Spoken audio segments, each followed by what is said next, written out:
Welcome to Take a Wander with Shebs. Now my guest today is Carolina Jiménez. Carolina is currently a full-time traveller from Colombia, whose aim is to travel and connect and help with as many people from around the world. We discuss how she would like to carry this on by working with different brands as well as other business ventures. All that and much more with my talk with Carolina Jiménez. So let's take a look. Carolina, thank you so much for coming on. I really appreciate your time. How are you? Hi, I'm doing great. I'm so glad to be here with you. And I'm a little bit nervous, I have to confess, but I'll survive, I think. Don't be nervous. It'll be fine. I'm not that scary. I think I had one person who said that as well. They were very nervous, but don't worry about that. Okay. That So person survived as well? they survived as well. Yes, they Okay, survived as that's well. good. So Good news. good news. For people who don't know who you are, just explain a little bit about yourself. I'm Carolina Jiménez. I'm from Colombia. I'm 26 years old. And well, I'm industrial engineer by profession.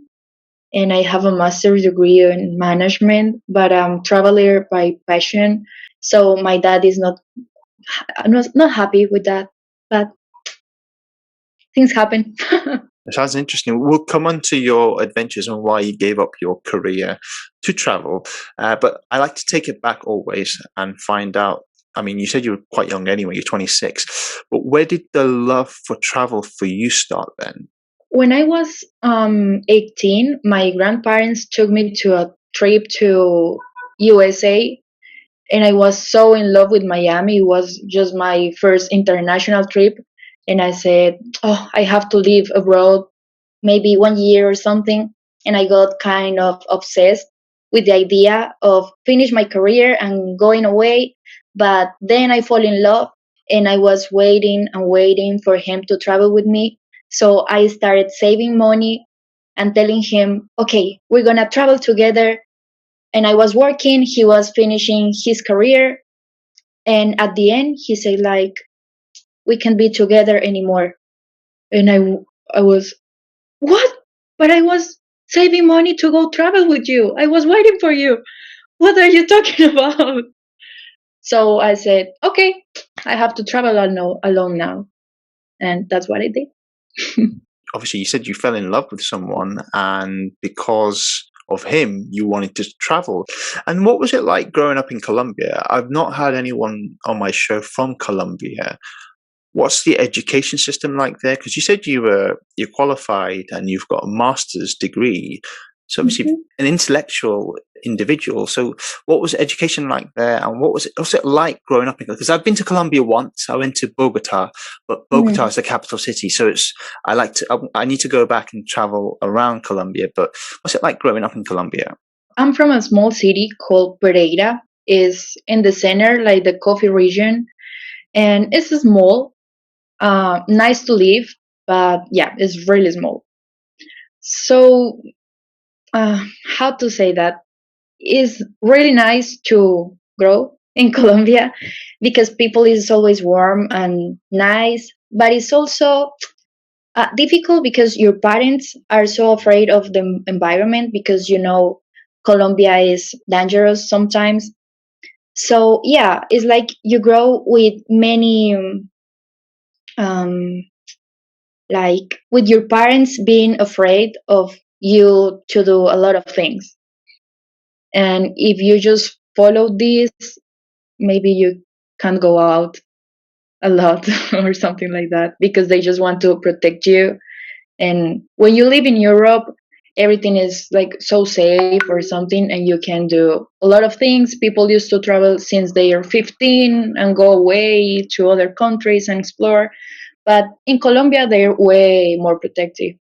Because when I went to Colombia myself, I specifically didn't think that it was dangerous. I think when you travel, you've got to be very smart when you travel. But the perception from people here in Europe, especially here in the UK and maybe in the US, it's quite a dangerous country. But would you say that's incorrect until you've gone to travel to Colombia? You're going to see a beautiful country with beautiful people. Well, Colombia has both faces. It's the warmest place. People is so nice, always smiling, welcoming, and everything. The nature is great. We have everything, but you have to be careful because of the social conditions. Some things happen, so like someone can steal your things or something like that. And it's not like all the time that some people think you're gonna get kidnapped in every corner. Is no, but you have to be careful. Just that. I think anywhere you go, but you can get mugged or anything around here in the UK or anywhere in Europe. So I guess with Colombia, it's just taking that extra precaution. And you Mm. said you studied, so industrial engineer, and then you did your masters, and you said your dad wasn't very happy because Mm. you gave that up. So why did you give up that career? I mean, obviously you can go back to it. Why did you give it up to travel full time? I finished both things, but um, I don't feel comfortable at all being from 7 to 8 in the same small room because I feel like I'm just losing my precious time in this life. So at the beginning, I used to find a job to save money, but every day I was just thinking, what's gonna happen next? What's gonna happen next? And I was living just in the future, like so anxious, thinking what I'm gonna do when this saving time is finished. And that's the thing. You can't live your whole life thinking from the future and not like enjoying the day. So I was every day, okay, one more day, one more day. And I don't think that's like a good life if you don't like it, because I know there's a lot of people who loves their jobs or they really, really feel happy when they climb like the top of their companies or something like that. I mean, if you're happy, just do whatever you want because it's your life. But if you're not, you can make your dad happy because he just wanted to say, I want you to survive. So study something that can give you money. And that's what I did, following my parent advice. But yeah. I got advice once. My degree myself was in the art. So I did photography, videography, painting, you name it. So I did all that. That didn't necessarily mean I was going to be getting a job and making money from it. But I chose something, and the advice I got when I was young, choose something that doesn't feel like a job to you, because Mm. your whole life you'll be bored otherwise. It sounds like you were bored, you don't want to be in a room for 8, 10 hours, 11 hours, 12 hours. I think that's the key. So if you can choose something that you absolutely love, it doesn't feel like a job, you see. So traveling, I guess, is something that you passionately love, and obviously, as you said, you did it from a younger age. And by the way, your English is very good. Did your schooling did it was did you learn English through school? Because obviously, to travel, having that having that, knowing English is very, very important. So where did you learn where did you learn English? It's just when you try to practice with people, because at public schools, you just get the basic, hi, my name is Carolina. I'm good. Thank you. Bye. And after and the university, you have to do some like courses, but people don't take it serious. So for me, it was like, I need to learn.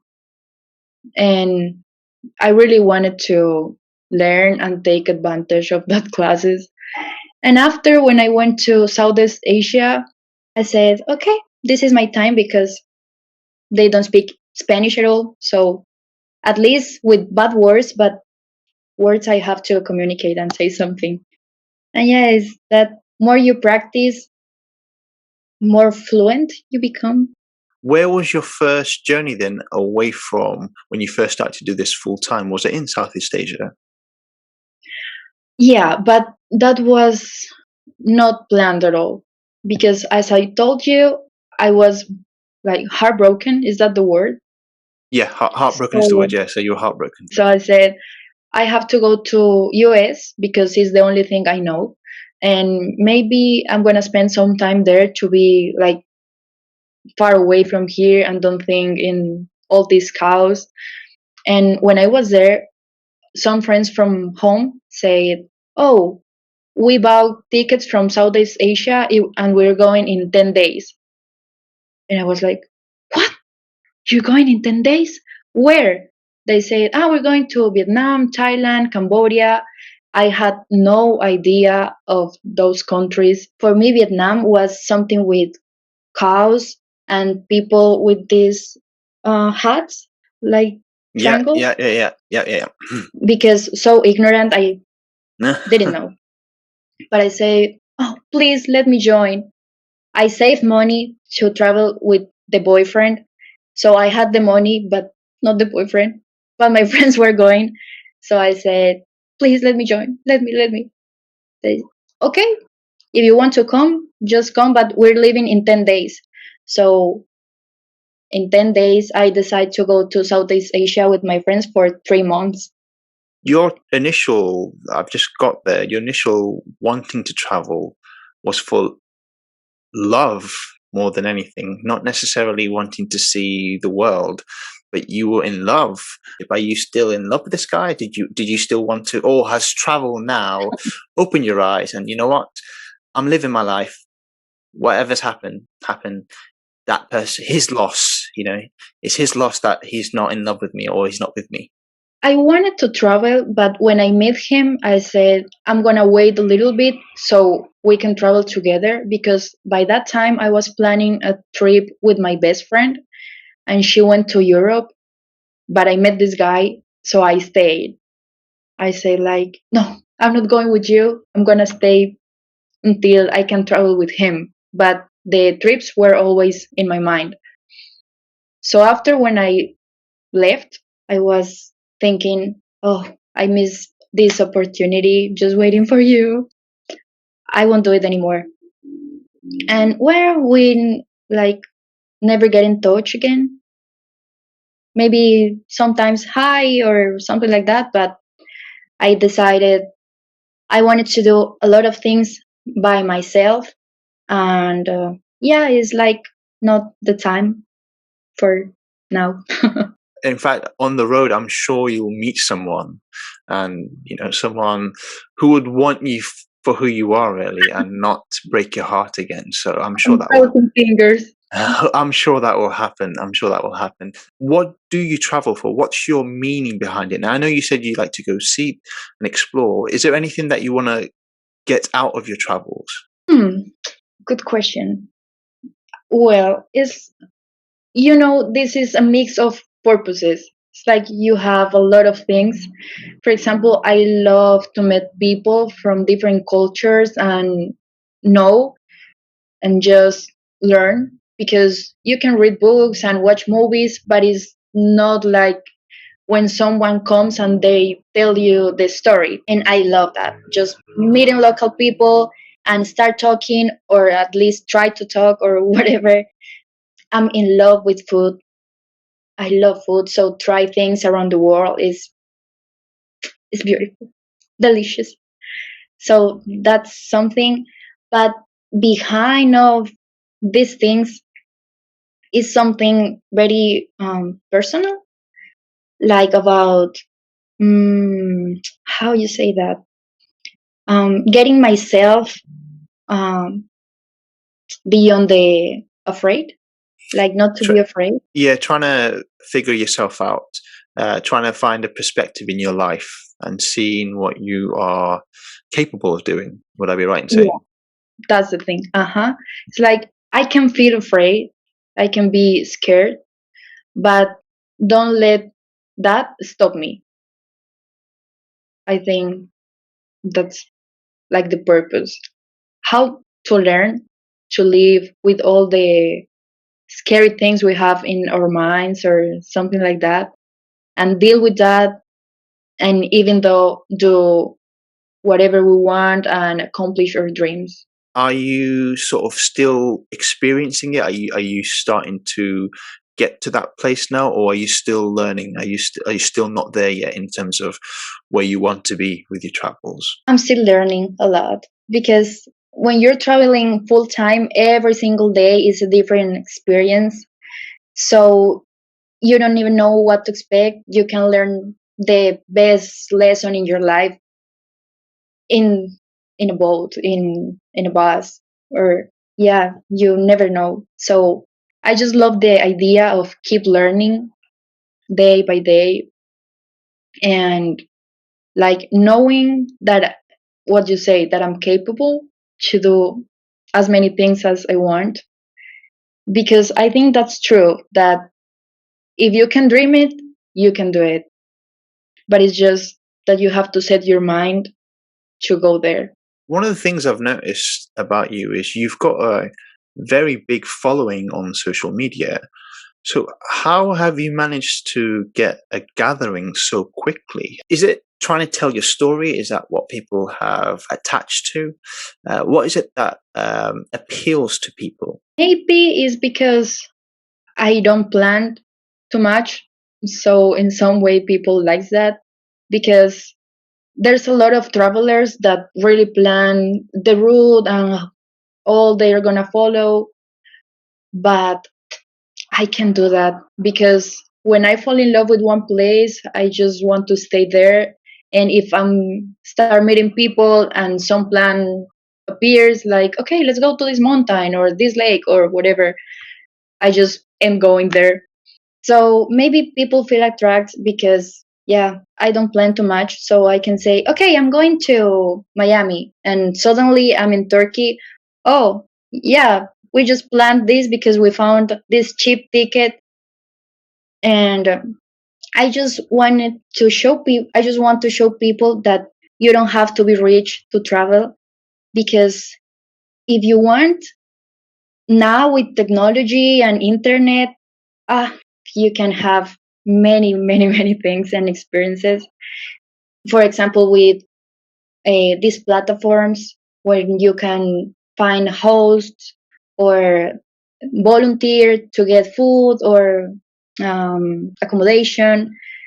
So it's more about that. Like money is a very small thing for traveling if you really want. Your authenticity, then, isn't it? So, you're just being yourself. You're not trying to pretend to be someone else that you're not. And potentially that's why people have followed you. And as I said, to get a massive following so quickly, it's a testament to yourself. And I guess, have you started to, in terms of obviously you gave up your job, your career, have you started to monetize, make money from your social media? Have you started to make that pay off? Is that how you're traveling now with it? Not actually. I'm not in that level. I would love to be there. But right now it's more in like exchange, uh, but with hostels or restaurants or tours. So I go, I stay, and if I like it, I just share the experience. So, well, they're not paying in cash, but that's something that is helping me a lot. You're doing like And exchanges with the hostels, places to go eat, restaurants and stuff, and say I've got this many followers. I'll promote your brand or promote your hotel, promote the restaurant. yeah, and well, sometimes I work online for these platforms where you can be like a freelancer or help a Yeah. student in a university with their project, and they're just gonna pay you something. There's a couple of ways of doing it. You can be the influencer, but that takes a lot of time to build up. So it might take, 1 to 3 years, I would say. But in the meantime, you can still be a freelancer, as you said, digital nomad, as they call it, and work maybe a job. It pays you. And places like Asia, you don't need to be earning thousands of dollars because you can make a certain Mhm. amount and live off that money. So, Yeah. and you were saying there, very little money to spend, and you realize because street food in Asia is very cheap. You've been in Turkey. I went to Turkey myself. It's very cheap. You can Mhm. stay there for very little to nothing, and it's all about being, I just said the word before, smart, very smart in what you do. Because otherwise, if you were out and about partying and whatever all the time, you're gonna have to go back home because you're not being very smart. So it's very important in that sense that you are learning as you go along and making sure that what you do at the end of it, there's a meaning behind it, there's a goal at the end of it. So it sounds like you've got an idea. So I hope for yourself that you do get the opportunity uh, to do it full time as an influencer. There's a lot of money to be made as an influencer. Is that the goal then? Would you like to become a full time influencer? Oh, I would love to. Or an actress or a journalist. Oh, I really, oh wow! So yeah, actress or a journalist? So why would you want to become an actress? because I think that's something that I will do just for free, just because I would love to. I wanted to study something with that, but it was in a private school, so I couldn't. But if people say, okay, you're gonna be the three in this movie and you have to pay your bus, I'll go. And you also said you wanted to be potentially a journalist as well. So what would it be? Travel journalist? That would be awesome. I was never trained as a journalist or a writer, but the best way to become good at writing is write. You've got to constantly write, write, write. And I think the best way to do it would be to maybe start a blog. Mhm. So then you're traveling now, obviously. I don't know whether you've got a blog actually. Do you have a blog? No, I have. Not yet. So if you had yourself a blog, potentially what you could do is write your journey, uh, and also but maybe have a niche, so something specific. So maybe being from Colombia, solo female traveler from Colombia looking for love. That could be something. Yeah, seriously, someone reading that will be going, oh wow, solo female traveler who's looking for love around the world. That could be something people want to read, and they'll read your journey in between. And then the more you write articles, the more people will notice. So potentially that could be something that you could. I'm not saying you have to do that, by the way, but that's really good. I would follow you for that. I'm sure you'll find someone who you can balance it out, and then someone. It will happen when you least expect it. I always say. So you never know. You're traveling full time. Any plans to maybe go back to South America? Maybe travel around there. Maybe travel more through your country. What's next on your agenda? Well, um, hmm, I want to travel at least until I'm 30. So still So for the 3 years. next 3 4 years, If yeah, some virus we all know allow us to keep doing it. of course. And yeah, I would like also to start to travel with people like in Colombia to say, okay, I have this awesome plan in Vietnam, so we all go and no, I'm maybe 10 people, 15 or something like this, but like nice experiences. If okay, let's go all to Dubai, but we all are gonna jump from the plane because that's like a high thing in Dubai. Or if you go to Vietnam, okay, but we all have to sandboard in Muine or go to Halong Bay and try the street food. Something like about the real experience of places. You mentioned before, actually, I didn't quite touch on it, but food. I could have my travel based on food because I love food. So when I went to Asia myself, I don't know what parts of. You said you went to places like Cambodia, Vietnam. The food there, oh, unbelievable, and you can eat for so cheap as well. By the way, on the streets. So I could, as I say, literally have my itinerary based on food. That's how important food is to me when it comes to traveling. Wow, oh, that sounds awesome. Can we travel together? Well, some of the places I've been to in Asia. So I don't know whether you've been to. I don't think you've been to China yet. I assume you haven't been to China. But I really want to go to Yeah, China and South Korea. It's yeah. like, Well, China, the street food in China, oh, it's unbelievable. There's a place called Xi'an, which is where the Terracotta Warrior is, and their street food is out of this world. They give you they make the noodles right in front of you, and they give it in a big bowl, and it's like $1, and it's so good. I'm telling you, you just want to go back to China just for that food. You see, because the food, I don't know whether you get Chinese food in Colombia or not, but Chinese food here in the UK, when you eat the food here, it's nothing similar to the food that you get in China. But it's exactly the same with any food around the world. They cater it for your palate or your home country so that you get used to the taste, and it's not the same. Just looking at your eyes, I know all you're saying is true. Because you're thinking about this delicious thing you had, and you're just rolling your eyes. The biggest dream of girls is to find true love, but no, it's just to eat without getting fat. Same for us guys. The biggest dream.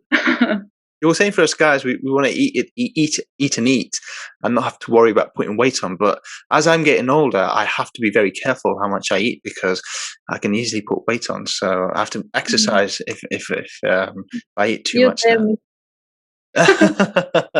No, that's true. I have to be very careful on what I eat. So obviously you've been traveling a lot. That's a big hobby of yours. Anything else that you like to do? Do you watch movies? Do you like to listen to music? Yeah, I love listening to music, but like happy music. I don't know why I have this I don't know what is it, but when I start listening to something like too sad or too romantic, I feel stressed because Maybe you think about your old boyfriend, right? because I have to say no. I need reggaeton. I need something happy. Besides reggaeton, I love BTS. And that makes me happy. Is all I need. And by the way, one of the things I want to ask you, you've been obviously traveling. You said you've made some friends. So do you find it easy to make friends then? Is that quite an easy thing to do because you're quite outgoing? Because I've just got to know you today. It's very easy to get to speak to you. You're very open and stuff. Is it easy to make friends for yourself when you're away? It is. But the thing is, when you're a girl, you have two sides. The advantage of being a girl and the bad side to being a girl. Because, okay, you can find friends and people who is too nice to you, but also these people can be waiting for anything else. So you're just trying to be yourself and be genuine and have like a nice experience, but they're all like many people take it for like a different way. So you have to be even more careful when you're a girl, because you never know what's the other expecting, even if you ask. So yeah, that's the thing. You can have a lot of friends, but also be careful with the people you met. One of the things as a solo female traveling is the safety. Do you ever get scared of traveling on your own? Maybe 2 times. I think one was in Laos and the other one in Cambodia. Because in Laos, I was just walking to see one cave, and it was just forest with little houses, but not too many. And suddenly a guy came and he took me from the shoulder, and I was like, "What are you doing?" And someone screamed like, "Hey, what happened?" And he ran away, but he took me like hard from the shoulder. It was, I'm dead. So did he grab you and he was taking you? He was taking you running away with you, or what happened? No, he just took my shoulder like to make me walk. And when when someone screamed, sorry, yeah, he ran away. I got shocked, but anyways, I went to the cave. You still went to the cave? No, that can be quite dangerous. So that's the thing, you see, because obviously, if you're traveling on your own, and if you're quite an attractive individual like yourself, it can happen. The guys will see you and will want to sort of, if they see you alone, because I had a travel blogger who said very similar. She travels alone, and people think that that you're there to be taken. It's not the case. So I think it's very, very you've got to be very careful, especially Mhm. when you're in, especially like And place like Laos can be quite dangerous. and when you say you're from Colombia, is also certain thing I don't understand in people's mind that yeah, I don't know. It's weird. Yeah, people. I think people have that misconception. People think, oh, Colombian, they're up for, they can have a lot of fun. Come with me, let's Yeah, party and sort of stuff. something like But that. so people don't know that you've got a degree, master's degree, very educated, very intellectual, and I think that's where, yeah, misconception. But safety when it comes to traveling. So as a solo, I travel solo myself. So as a male, sometimes I think to myself, am I going to be safe myself? So it's different for a female though, because you have to worry about another thing, which is, Mhm. something that when you're traveling to other countries in the world, it's going to happen, unfortunately. But you've got to be very careful and very, smart. Again, as I said to you, in terms of the way you travel. I know you said after 30, you'd maybe want to. Would you go back into the industry of maybe working in the industrial industry, or is your idea of social influencing that's going to be the main thing that you're going to focus on? I think I can mix social influencing with having some kind of a travel agency or something like that. So it's gonna be mixing the industrial engineering with the MBA because I have to learn how to run the business. So yes, I can say I can be back in the industry because I mean now I'm traveling because I want to explore. I'm young, not as I'm 15, but I'm young. So I want to do this now. But of course, in the future, I really want this idea of the family and the husband that I love and the dogs and the kids and all these things. So I think till 30 is perfect. I was going to say, do you miss Colombia? Do you miss Colombia at all? Do you ever want to go back to Colombia, thinking, "My goodness, I miss my home"? Yeah, I miss home, but right now I'm okay going around. I think home is always going to be there for you, isn't it? So you don't have to worry about. You can always fly back whenever you want. You got your family there, so that's the most important thing. Carolina, I want to thank you for coming on. Time has flown by. I wish you all the best, and hope you never know. We might bump into each other when I'm traveling. And yeah, thank you very much, and I'll speak to you very soon. Thank you very much. It was great. Thanks for all the questions that even me, like, I didn't know that I was thinking that. No problem at all. Thank you very much for your time. Thank you. Have a good night. See you. What a very charismatic individual Carolina is. And if you'd like to stay in touch with her, you can follow her on all of her social media platforms. The details are all on your screen now. That's it for Take One Those Shebs. Hope to see you very soon. Until next time, bye for now.